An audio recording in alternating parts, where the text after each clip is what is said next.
बिस्मिल्लाहिर्रहमानिर्रहीम। अस्सलाम वालेकुम। सेकंड ईयर, उम्मीद है आप सब खैरियत से होंगे। आज का हमारा लेक्चर जी, हम चैप्टर नंबर 4 को रिवाइज़ करने जा रहे हैं और हम जो टॉपिक पढ़ने जा रहे हैं, जो हमारा चैप्टर है वो है कंट्रोल स्ट्रक्चर।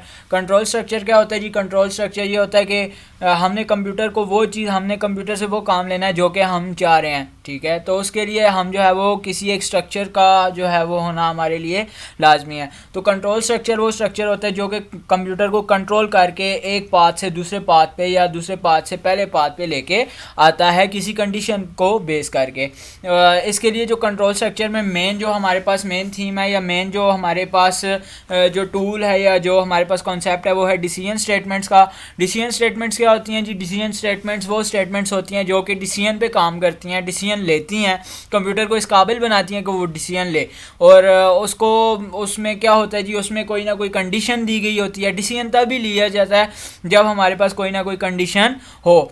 लाइक हम अगर कहें कि कल अगर मैं ना आया तो जो है वो मेरी जगह क्लास जो है वो कोई और लेंगे, या फिर मैं ये कहूँ कि कल अगर मैं ना आया तो टेस्ट नहीं होगा।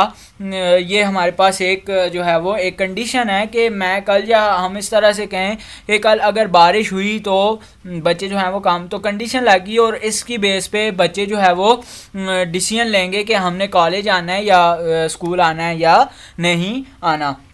तो हमारे पास डिसीजन स्टेटमेंट को यूज़ भी इसीलिए किया जाता है कि हम अपने प्रोग्राम को, हम अपने जो हमारा कंप्यूटर है उससे वो चीज़ एग्जीक्यूट करवाएं जो कि हम जो है वो जो कंडीशन पे बेस करी हो। इसके लिए जो फर्स्ट जो हमारे पास स्टेटमेंट आती है वो है जी इफ़ स्टेटमेंट। मैं यहाँ पे इफ़ स्टेटमेंट को थोड़ा सा इसके सिंटैक्स पे बात करूँगा। इफ़ स्टेटमेंट क्या होती है जी? इफ़ स्टेटमेंट एक ऐसी स्टेटमेंट होती है जिसमें एक रिजर्व वर्ड होता है इफ़ के नाम से, उसके बाद कंडीशन लिखी जाती है जी। कंडीशन हम देखेंगे लास्ट टाइम, मुझे लगता है मैंने किसी एक प्रोग्राम में जो है वो इफ़ को जो है वो यूज़ किया था। और उसके बाद इफ़ की जो है बॉडी स्टार्ट हो जाती है।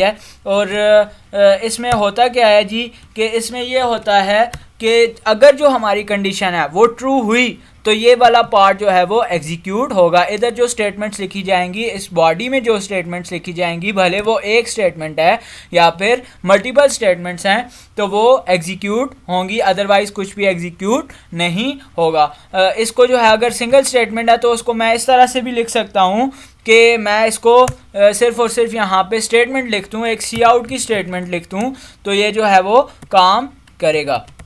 अब हमने देख लिया कि जो है ये हमारे पास सिंगल जो स्टेटमेंट होती है, अगर हमने सिंगल स्टेटमेंट एग्जीक्यूट करवानी है तो उसके लिए क्या जो है वो सिंटैक्स है इफ़ स्टेटमेंट। अगर हमने मल्टीपल स्टेटमेंट जो है वो एग्जीक्यूट करवानी है तो यही इफ़ जो कीवर्ड है, इफ़ का मतलब ही ये है कि अगर, और इफ़ जो है उसके साथ हम कंडीशन लिखेंगे और कंडीशन के बाद जस्ट लाइक लूप हम जो है वो इसकी बॉडी स्टार्ट करेंगे और बॉडी को एंड करेंगे, और इस बॉडी के अंदर जो स्टेटमेंट्स लिखी जाएंगी वो तभी एग्जीक्यूट होंगी जब हमारे पास कंडीशन ट्रू होगी। तो चलिए हम देखते हैं, एक प्रोग्राम हम बनाते हैं इफ़ स्टेटमेंट पे। इफ़ स्टेटमेंट जी, इसके लिए वही सेम सिंटैक्स हैश इंक्लूड आयो स्ट्रीम और आयो stream using name space STD and and main का फंक्शन आ गया जी हमारे पास। एंड मेन में क्या आएगा जी? हम कहते हैं कि लेट्स सपोज मैं ये कहता हूँ कि सबसे पहले तो मैं इसकी बॉडी स्टार्ट करता हूँ और यहाँ पे मैं एक वेरिएबल डिक्लेयर करता हूँ इंटीजर एक्स, और डिक्लेयर कर लिया और इसको मैं इनिशलाइज इस तरह से करता हूँ कि मैं सी आउट स्टेटमेंट एक लिखता हूँ।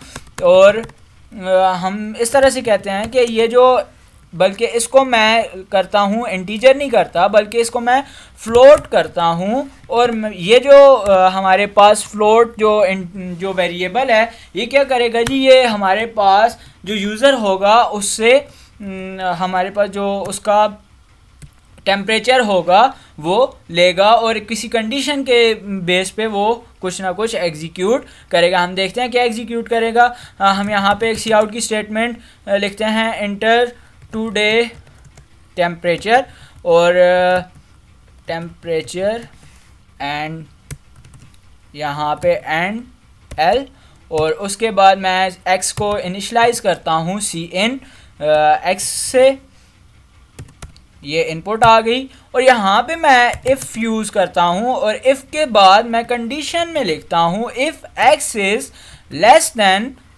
जो हम कहें कि 20 लेस दैन 20 तो तुम क्या करो जी, तुम ये एग्जीक्यूट करो कि सी आउट, तुम क्या करो जी, सी आउट की स्टेटमेंट एग्जीक्यूट करो क्या कि टुडे इज़ हम कहें कि today's temperature is moderate, today's temperature is cool या मॉडरेट, और ये डबल कोटेशन मार्क, और इस डबल कोटेशन मार्क एक को जो है वो मैं ख़त्म करता हूँ और अब मैं यहाँ पे एंड लाइन मैनिपुलेटर यूज़ करता हूँ और F9 इसको मैं यहाँ पे लिखता हूँ इफ़ स्टेटमेंट। अच्छा, यूजिंग नेम स्पेस सी 2 दफ़ा F9 and this is F10 और यहाँ पे मैं लिखता हूँ 32, तो कुछ भी एग्जीक्यूट नहीं हुआ। क्यों एग्जीक्यूट नहीं हुआ कि जो हमारी कंडीशन है, जो x की वैल्यू जो कंडीशन लगाई है कि अगर x जो है वो लेस हो 20 से तो वो ये एग्जीक्यूट करेगा। मैं इस प्रोग्राम को दोबारा से रन करता हूँ और इधर मैं लिखता हूँ 15 और ये हमारे पास जो उस कंडीशन के ट्रू होने की बुनियाद पे जो स्टेटमेंट एग्जीक्यूट होनी थी वो एग्जीक्यूट हो गई।